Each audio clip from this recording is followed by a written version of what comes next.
کیا تاریخ اس واقعے کا انکار کر دے گی کہ جب علی ابن موسیٰ الرضا چلے ہیں نماز عید پڑھانے کے لیے،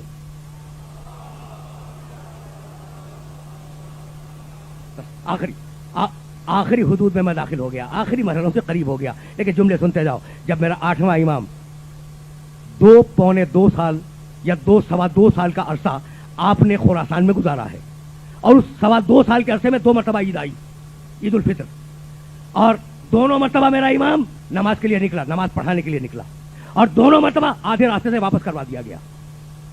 کیوں یہ واپس کیوں؟ اس لیے کہ اس شان سے باہر نکلے کہ جس نے دیکھا اس کی زبان پہ یہ جملہ آیا کہ ایسا لگ رہا ہے جیسے رسول جا رہے ہو. یہ ہے سنت محمد، یہ ہے سنت محمد. ایسا لگ رہا ہے جیسے محمد جا رہے ہوں، ایسا محسوس ہو رہا ہے جیسے رسول جا رہے ہوں. تو اب سمجھ میں آیا، پہلے سے 8ویں تک جو ہے وہ محمد ہے، جو ہے وہ رسول ہے. بھائی توجہ رکھنا، جو ہے وہ علی ہے. اب میں کیسے کہوں؟ علی کا وہ جملہ یاد ہے نا، لو سنیت لی الوسادہ لحکمت اہل التورات بالتورات واہل الزبور بالزبور واہل الانجیل بالانجیل واہل القرآن بالقرآن. اگر میرے لیے مسند بچھا دی جائے، علی کہتے ہیں اگر میرے لیے مسند بچھا دی جائے تو میں اہل تورات کے درمیان توریت سے فیصلہ کروں گا، زبور والوں کے درمیان زبور سے فیصلہ کروں گا، انجیل والوں کے درمیان انجیل سے فیصلہ کروں گا، قرآن والوں کے درمیان قرآن سے فیصلہ کروں گا. علی نے خواہش کا اظہار تو کر دیا، لیکن علی کو موقع نہیں ملا. امام رضا کو موقع ملا، امام رضا کو خراسان میں موقع ملا، اور اہل توریت کے سامنے توریت سے حوالے دیے، اہل انجیل کے سامنے انجیل کے حوالے دیے، اہل زبور کے سامنے زبور کے حوالے دیے. یعنی 18,000 مسائل پوچھے گئے اس 2.25 سال کے عرصے میں. امام رضا سے 18,000 مسائل پوچھے گئے اور 18,000 مسائل کے جوابات دیے میرے مولا نے. سب محفوظ نہیں ہیں لیکن بہت سے محفوظ ہیں، بہت سے محفوظ ہیں. بس تقریر میری آخری مرحلوں میں داخل ہو رہی ہے. حبیب خراسانی وہ کہتا ہے کہ ایک دن امام رضا کے ورود سے 2 دن قبل میں سو رہا تھا اپنے گھر میں. معتبر راوی ہے، جملے سنو اور اب مجھے اجازت دے دو.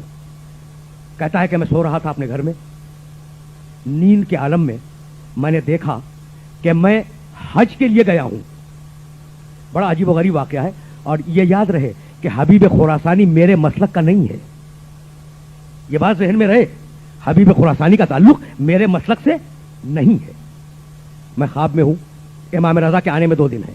میں خواب میں ہوں، میں نے دیکھا کہ حج ہو رہا ہے، میں حج کر رہا ہوں. اتنے میں کسی نے آواز دی کہ پیغمبر مسجد ابوذر میں بیٹھے ہوئے ہیں اور عام ملاقات کی اجازت ہے، جو چاہے ملے. حبیب خراسانی کہتا ہے کہ میں نے طواف جلد از جلد مکمل کیا اور میں دوڑتا ہوا مسجد ابوذر تک گیا. میں سننا واقعہ سننے کے قابل ہے. دیکھو رسول کی سنت کہاں تک جاتی ہے، اور واقعہ خواب کا ہے. میں دوڑتا ہوا مسجد ابوذر تک گیا. لوگ رسول کا ہاتھ چوم رہے تھے، رسول کے پیروں کو چوم رہے تھے. میں بھی صف میں آگے بڑھتا رہا یہاں تک کہ میں رسول کے پاس پہنچا. میں نے رسول کے ہاتھوں پہ بوسہ دیا. رسول کے پاس خرمے کا ایک طبق رکھا ہوا تھا. رسول نے ایک مٹھی خرما اٹھایا اور میرے ہاتھ میں دے دیا.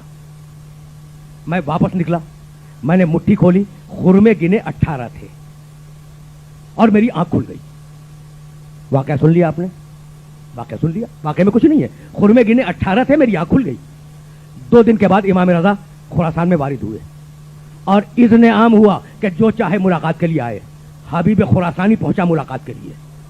بھائی سننا، بھائی واقعہ سن لیا نا.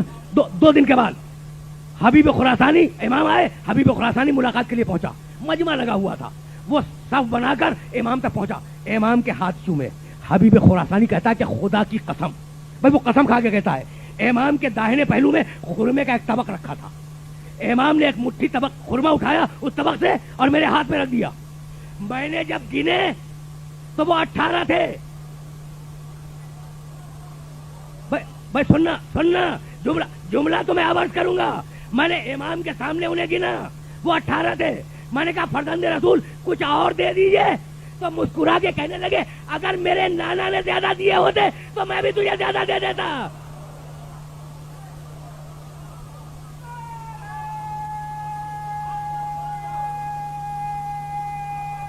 عجیب.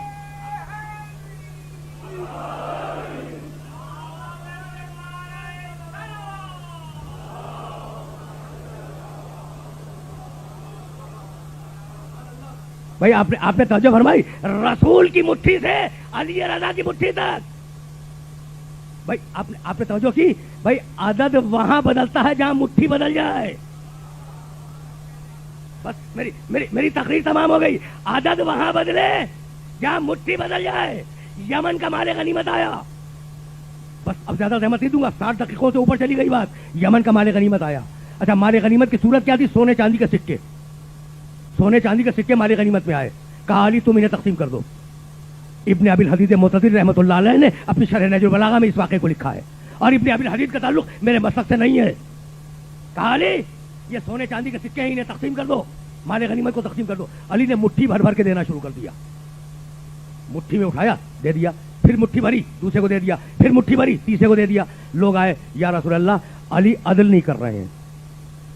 کہا کیا مطلب؟ کہا مٹھی سے اٹھا کے دے رہے ہیں, کسی کو کم کسی کو زیادہ. بھائی عجیب بات ہے, جتنا مل گیا ہے اس پہ قناعت کرو. جتنا مل گیا ہے اس پہ قناعت کرو. نہیں یا رسول اللہ علی مال غنیمت کی تقسیم میں عادل نہیں کر رہے ہیں. کہا کیا ہوا؟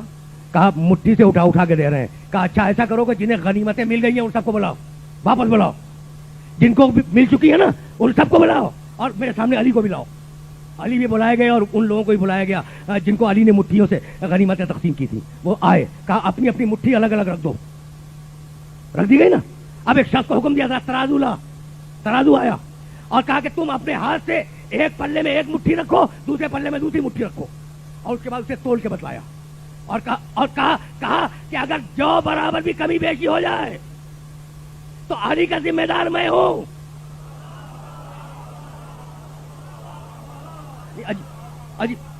عجیب بات ہے. اگر جو برابر بھی کمی بیشی ہو جائے تو اس علی کی مٹھی کا ذمہ دار میں ہوں, میں محمد ہوں. جب تولا گیا تو سب برابر نکلی تو مسکرا کے کہنے لگے کفی و کف علی فی العدل سوا. میرا ہاتھ اور علی کا ہاتھ یہ دونوں عدل کرنے میں برابر ہیں. بس میری تقریر تمام ہو گئی. محمد کا ہاتھ دست عادل, علی کا ہاتھ دست عادل. تو جو دست عادل ہو وہ دست ظلم پہ کبھی بیعت نہیں کر سکتا.